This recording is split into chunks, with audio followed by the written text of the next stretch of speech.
What's up guys, today I've got my hands on the Infinix XPad 20 Pro. So this is a brand new 12-inch tablet that promises productivity, entertainment and AI features all in one sleek package. So in this video I will break down its design, performance, features, pros and cons and tell you whether it's worth your hard-earned money. So without any further ado, roll the intro.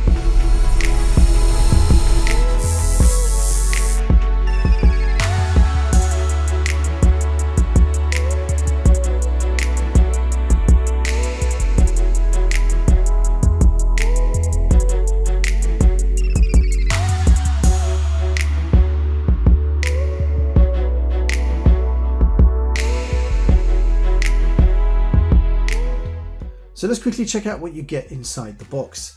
So you're getting a USB-A to Type-C charging cable. An 18-watt charger is also included in the box. And to get you started, this comes with a real handy magnetic case. And last but certainly not least, the tablet itself. So this case comes inside the box. It gives you a certain level of protection, but what I really like about it is it can double up as a stand for your tablet. I also have some official accessories to show you guys. So these are optional extras. We have the Infinix XPad 20 Pro keyboard and the Infinix X Pencil 20 stylus pen. So it's a hard case and the center part is magnetic, so it holds your tablet up. You got cutout for the camera. There is a power button on the side and a Type-C charging port. So this is a Bluetooth keyboard. I'll quickly dock the tablet to show you what to expect. So easy to dock. And of course it's a protective case, so you can close it and stick this in a bag and away you go. Now the keyboard itself is a chiclet keyboard with plenty of travel. It's actually not too noisy, so nice quality keyboard. And then we have the Infinix X Pencil 20. So the stylus pen does have its own charging port on the side and there is a button as well. So yeah, you do have palm rejections. It works extremely well. Okay, so next up, let's talk about the price. The Infinix XPad 20 Pro currently sells for around £230 in the UK and roughly $270 in the US or other markets depending on the storage configuration.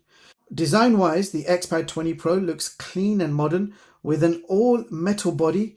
It gives a sturdy premium feel with flat edges and rounded corners. The tablet weighs around 545 grams and it's also quite thin at only 6.58 millimeters. Now I have the mist blue color, but you can also pick this up in titanium gray. Now on the back, the camera module looks like it means business with the 3 lenses. That is in fact a single 8 megapixel rear camera and LED flash. And the third sensor over here, you can see it just says Matrix AI camera. That is a total dummy. And on the front in the center, we have a 5 megapixel selfie camera. And here are some samples.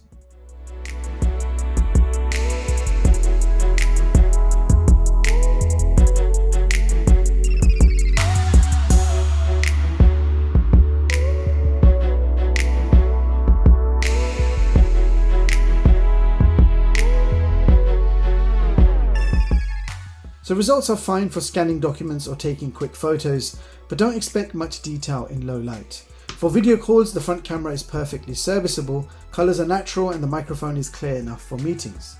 Now for ports, at the bottom of the tablet we have nothing. On the right side we have dual speaker grille and a USB-C charging port in the center. On the other side we have 2 more speaker grills, so that's quad stereo speakers side firing, 2 on each side. Up on top we have our power button, volume rocker, microphone hole, and we have a SIM tray which supports microSD expansion up to 1 terabyte and also a 4G nano SIM.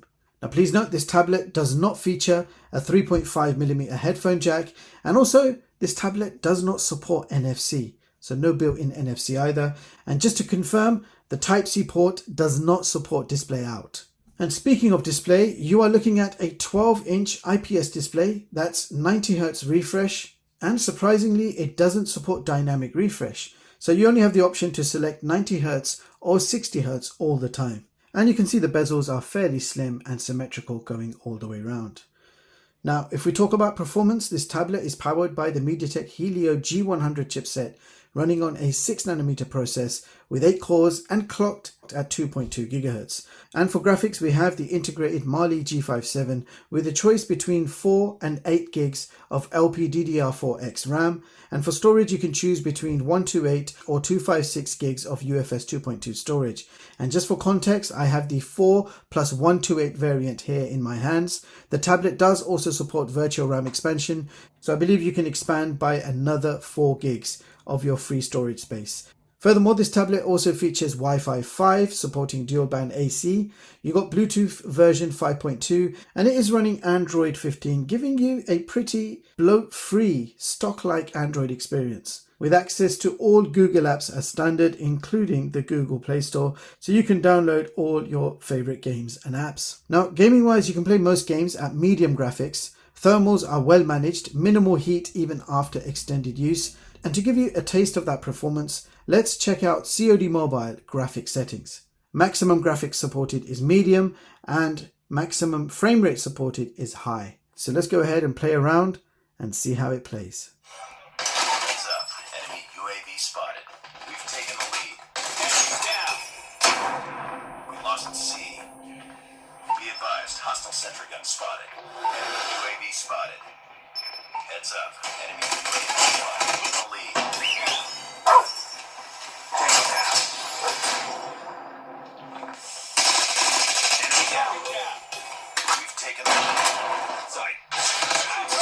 Enemy online. Performance-wise, it's a reliable mid-range tablet. It's not blazing fast, but it is consistent and efficient. Now for you advanced users, DRM info does show Google Widevine level 1. And over here you can see the supported refresh rates, 60Hz and 90Hz.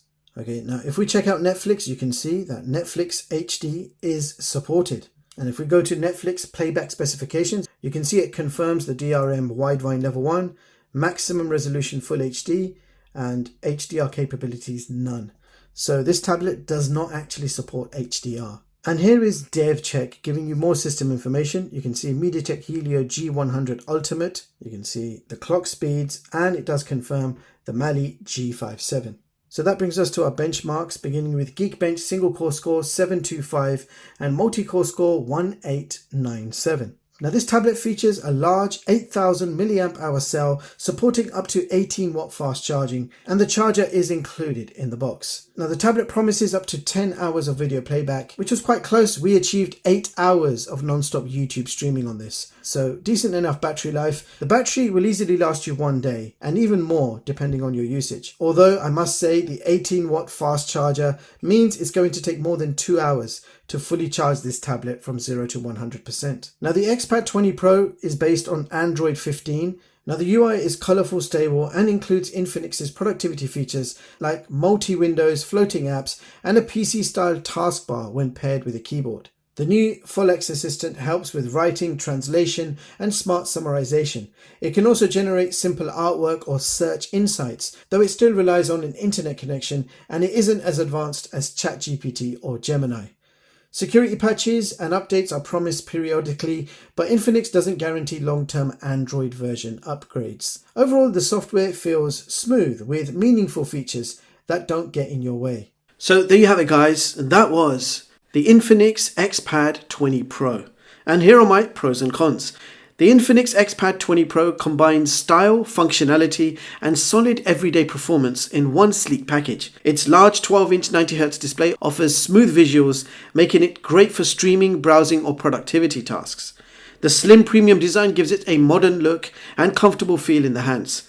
Backed by Android 15 and Infinix Folex AI tools, the software experience feels fresh, smart, and intuitive.